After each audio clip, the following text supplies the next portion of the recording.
તો સુરતમાં અકસ્માતમાં પ્રિન્સ પટેલના મોતનો જે મામલો છે, પ્રિન્સ પટેલના પિતાનું અગાઉ થઈ ચૂક્યું છે મૃત્યુ. મૃતક પ્રિન્સના માતા દૂધ વેચીને ગુજરાન ચલાવે છે.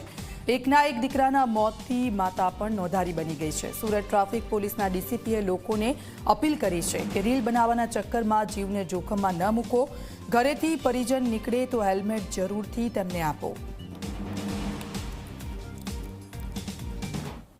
બ્રેડલાઇનર પાસે એક યુવક ફૂલ સ્પીડમાં પોતાનું વાહન ચલાવીને જઈ રહ્યો હતો.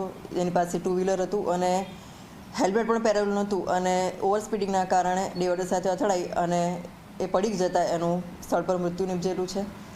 એ બાળક એની મમ્મી એને ખૂબ મહેનત કરી અને ભણાવતી હતી અને એ બાળક ઓવર સ્પીડિંગના કારણે હાલમાં અત્યારે આ પરિસ્થિતિમાં આવી ગયા છે અને પરિવાર હવે એની મમ્મી એકલે જ પડી ગઈ છે.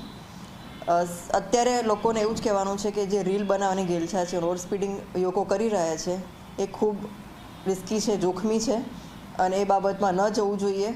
કારણ કે રીલ બનાવવાની ગેલછામાં તમે ઓવર સ્પીડિંગ કરો છો, તમારું ધ્યાન નથી રહેતું અને વાહન જે છે એ વાહન ખૂબ જ સાવચેતી ચલાવવાની બાબત છે.